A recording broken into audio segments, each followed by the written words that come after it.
সময়ের সাথে সব বদলে যায়। আগে জিদ ধরতাম, এখন ধৈর্য ধরি। প্রিয় দর্শক, আসসালামু আলাইকুম। আমি ফাতেমা বলছি নারায়ণগঞ্জ থেকে। সবাইকে ওয়েলকাম জানিয়ে শুরু করছি। এই যে আমাদের মেয়েরা কিন্তু দেশ সুন্দর রাখার জন্য ট্রাফিক জ্যাম, রাস্তাঘাট পরিষ্কার পরিচ্ছন্নতা সব কিছু সুন্দর করে সুন্দর একটি পরিবেশ দেওয়ার চেষ্টা করতেছে। আমরা ঘুম থেকে ওঠার আগেই মেয়ে চলে গিয়েছিল রাস্তাঘাট ট্রাফিক জ্যাম সব কিছু সুন্দর করার জন্য তার দলবল নিয়ে। এই তো এখানে আমি বোয়া ভাত রান্না করব সকালকার নাস্তা হিসেবে। তো এখানে পেঁয়াজ কুচি তেলে দিয়ে দিয়েছি পোলাওর চাল আর সিদ্ধ চাল, মশারির ডাল, তেজপাতা, আলু, গরম মশলা একসাথে নিয়ে এখন ভালো করে চালটাকে আর ডাল চাল আলু সব ভেজে নিয়েছি। তারপর পানি দিয়ে একবারই বসিয়ে দিয়েছি। এখন দেখুন কিছুক্ষণ পর চলে আসলাম আর আমি দমে রেখে গেছিলাম। তারপর সবাই মিলে সকালকার নাস্তা খাওয়া দাওয়া করে নিয়েছি। শেফালি চলে আসছে, ও এখন মুরগির যে হাতা চামড়া সেগুলো বেছে দিচ্ছে, যেহেতু বড় মোরগ এই জন্য ওই দিন যে আনছিল 5 কেজি ওজনের, তো সেটার চামড়া কিন্তু আমরা ফেলাই না, খাই, বিশেষ করে এই বড় মোরগের, আর অন্যগুলো কিন্তু খাওয়া হয় না। তো এই বড় মোরগের চামড়াটা খেতে কিন্তু অনেক ভালো লাগে, তাই আর মিস করি না। এই পাশে আমি তো রান্নাবান্না শুরু করে দিয়েছি। ইলিশ মাছ রান্না করতেছি আর লতি দিয়ে ইলিশ মাছের মাথা লেজাটা ভাজি করেছি। আর এই পাশে মশলাটা কষিয়ে নিয়ে এখন মাছগুলো দিয়ে দিচ্ছি। মাছগুলো ভালো মতো কষিয়ে নিব। এখন ইলিশ মাছ খেতে অনেক ভালো লাগে, ছোট হলেও সুন্দর একটি ঘ্রাণ আসে। আর এই যে মোরগের হাতা চামড়াজি পরিষ্কার করে তারপর বসিয়ে দিলাম। আর ইলিশ মাছের তরকারিতে একটা আলু কেটে দিয়েছি যাতে তেল তেলা ভাবটা না থাকে। আর এই তো ঝোলের পানিটা এখন দিয়ে দিচ্ছি।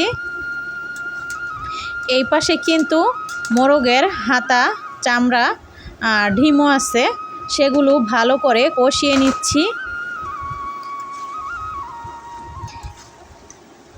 এই তো ভালো মতো কষিয়ে নিয়ে তারপর এখানে আমি কিছুটা আলু দিয়ে দিব আর দিয়ে দিব রসুন।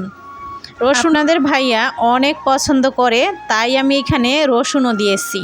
সাইফুল আলু খাবে, আমরা রসুন খাবো। তবে অবশ্য আমার ছেলে এসব পছন্দই করে না, যেহেতু মোরগের হাতা চামড়া রান্না করছি, ও নাও খেতে পারে। তো আলু যেহেতু রেখেছি, দেখা যাক 2 পিস খায় কি না। আর ইলিশ মাছের তরকারিও সে খাবে না, আর লতির ভিতরেও ইলিশ মাছ দিয়েছি, সেটাও খাবে না। ওকে নিয়ে আমার অনেক সমস্যা। তো দেখা যাক ও কি করব। 3 পদ রান্না করে ফেললাম, আর কিছু করতে ইচ্ছে করছিল না। তাই তো সকালে যে বউয়া রান্না করেছিলাম সেটা ও খেয়েছিল আমাদের সাথে, আর আমরা সবাই ভাত খেয়েছিলাম। ও বউয়া ভাতটা খেয়ে নিয়েছিল 2 পিস আলু দিয়ে। এই ছিল ওর খাবার।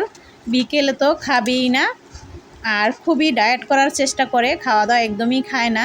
তো দেখুন এই যে তার গল্প বলতে বলতে আমার হাতা চামড়া কষানো হয়ে যাওয়ার পর ঝোলের পানি দিয়েছি। এই পাশে শেফালির কাজগুলো করতেছে।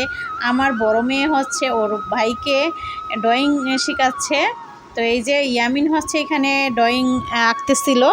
ও বলতেছে এই যে এই দৃশ্যটা আমাকে এঁকে দাও। তো আমাকে দেখাইতেছিল যে দেখো ও কতটা বুদ্ধিমান, বইয়ের যে দৃশ্য সেগুলো আর্টিস্ট করতে চাইতেছে। তো সে নিয়ে ওরা ব্যস্ত, আর এই পাশে আমি তো রান্না নিয়ে ব্যস্ত। এই তো গরম মশলার গুঁড়া, ভাজা জিরার গুঁড়া দিয়ে এখন আবারও একটু নেড়ে চেড়ে কিছুক্ষণ রান্না করব। তো রান্নাটা হয়ে যাওয়ার পর অনেকগুলো তেল উঠে আসছিল, সেই তেলগুলো আমি ঢেলে ফেলে দিয়েছি। তারপর এভাবে নিয়ে আসলাম। এত তেল দেখলে কেউই খেতে চাইবে না আর কি। তো এই তো মাছ রান্না করলাম, ভাত রান্না করলাম, লতি ভাজি, মোরগের হাতা চামড়া রান্না করেছি। এই ছিল আমাদের রান্না। তো শেফালি চলে গিয়েছে কাপড়গুলো ধুয়ে, আমি এখানে শুকাতে দিয়ে তারপর চলে গিয়েছি গোসল করে নামাজ পড়ে তারপর খাওয়া দাওয়া করার জন্য। খাওয়া দাওয়া শেষ করে এরপর রেস্ট নেওয়া হলো। এটা আসরের সময় আমার মেয়ে এই রেসিপিটা রেডি করেছে। ডাল ধুয়ে নিচ্ছে,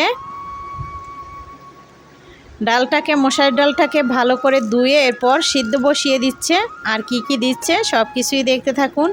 এই তো এই পাশে হচ্ছে একটা আটার ডো তৈরি করে নিবে, এই জন্য কিছুটা চিনি দিল আর দিচ্ছে লবণ।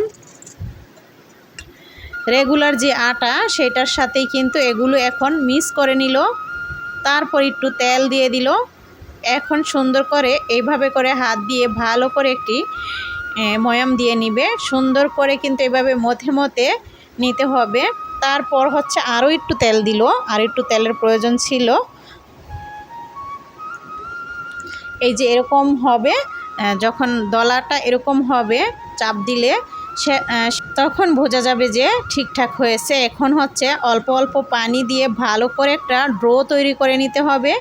যেরকম আমরা আটার ডো তৈরি করি সেরকম আবারও পানি দিয়ে ভালো করে মতে নিয়ে সুন্দর একটি ডো তৈরি করে নিল।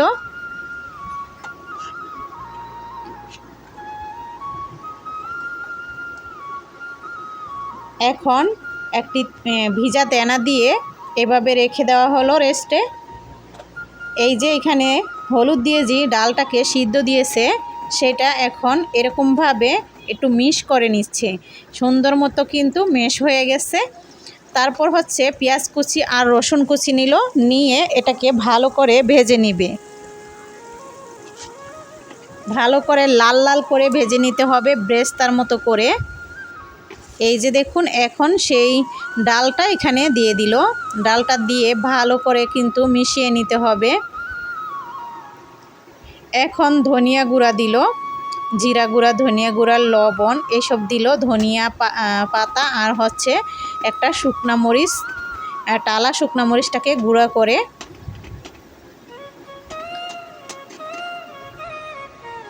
এই তো এখন হচ্ছে সেই ডোটাকে এখান থেকে এখন লিচি কেটে নিবে।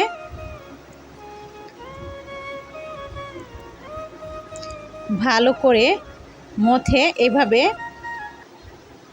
কেটে নিল।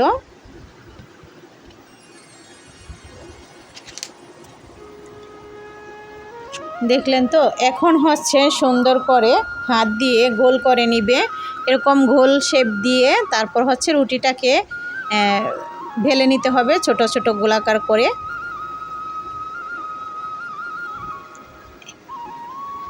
বেলুন ফিরি দিয়েও কিন্তু এইভাবে গোল করা যায়, আবার হাত দিয়েও এভাবে গোলাকার করতে পারেন, যার যেরকমভাবে সুবিধা।